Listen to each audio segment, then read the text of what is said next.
Let me start with something that Robert Putnam found about, Robert Putnam is a Harvard sociologist. Bowling Alone is his biggest book, along with Our Kids. Probably this country's leading expert on the notion of social capital, those informal networks of trust, church organizations, neighborhood associations, C3 type organizations, schools, etc., in which people mutually benefit from knowing and trusting one another. The stronger those institutions are, the better predictive it is of not only civic well-being and health, but individual well-being and health within those communities. But generally speaking, the presumption has been, at least for the past 40 years or so, that diversity is an unqualified good. And the more we can do to increase diversity, celebrate diversity, the stronger we'll be. He's been a proponent of that. He's a good liberal, progressive activist as well as a world-renowned scholar. But in 2007, he published a study that suggested, the evidence doesn't actually support that. What happens when you get increasingly diverse communities is you get what he called the turtle effect. People actually start hunkering down. You get lower civic engagement, lower voter turnout, lower participation in various neighborhood associations. There is some kind of adverse diversity effect in which you get a double-edged sword.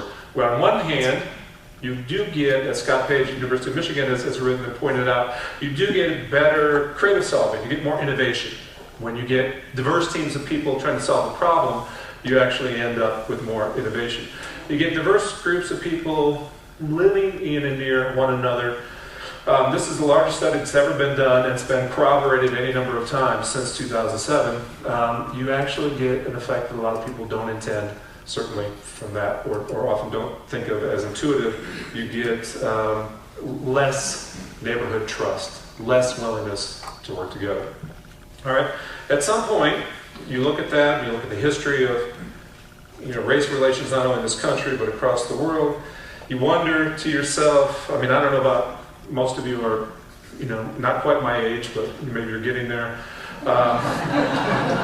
And you think, look, from the time I was a kid, right, in the 60s and 70s, the race rides were next door to me in Detroit. I remember being a kid and wondering about that. What is this black and white thing all about? All I ever wanted to be growing up was black. I didn't get it, right? What is that all about? And when I got older, of course, it was clear to me why that might be problematic in this country. But affirmative action, great society, all this stuff that we've been trying for a long, long time.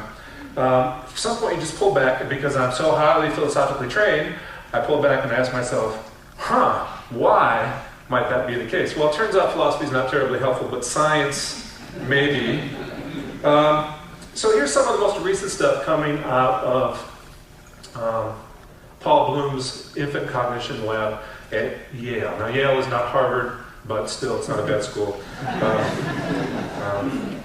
And here's what he says about that. Bloom noted that evolution dictates at least the need for humans to categorize individuals and thus be wary of those unlike them, that's necessary in order to survive. So there, people willingly give him their babies, and having had babies, I can understand why they would do that. Right? Here, take my baby. Sorry. And they run these series of tests. And one of the things that seems clear is that from a very young age, 3 months on, in fact, babies do tend to gravitate towards and respond more positively towards people who share characteristics and traits, including skin color, like them. And this is one of the fascinating findings, and just somewhat disturbing, not only as they get older do they want to separate themselves from people who don't share their own characteristics and traits, they actually feel more strongly positive towards those people who are punishing people who are not like them. So that's one of the really quite fascinating things that's come out of the baby lab. It is, however, reversible. We're not stuck with that forever. There are things we can do with reason and social engineering and family practice that actually can help overcome some of that. But there seems to be this more or less inborn, he's saying biological, hardwired tendency to gravitate towards those of our own kind. Looking around this room, you would never know that, of course.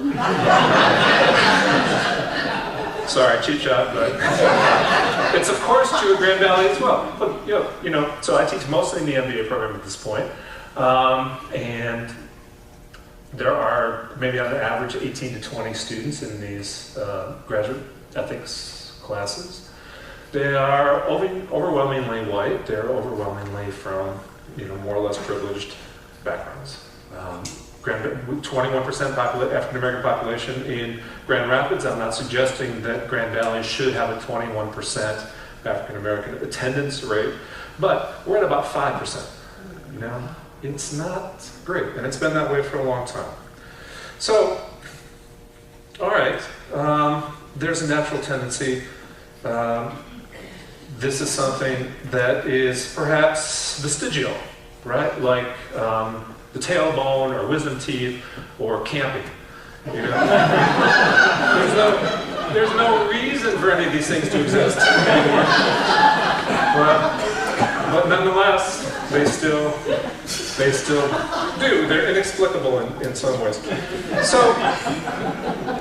So reason, right, our ability to actually look at this in some way and not just give in to natural inclinations and tendencies, but to have also be possessed of a kind of, and this comes out of the baby lab as well. At the same time that these babies show these awful tendencies, or natural, let's call them, they also are possessed with a sense of what justice is, what fairness might be, what it might demand from a fairly young age. So we have within us the capacity to overcome clearly discriminatory and practices or policies that are harmful to other people.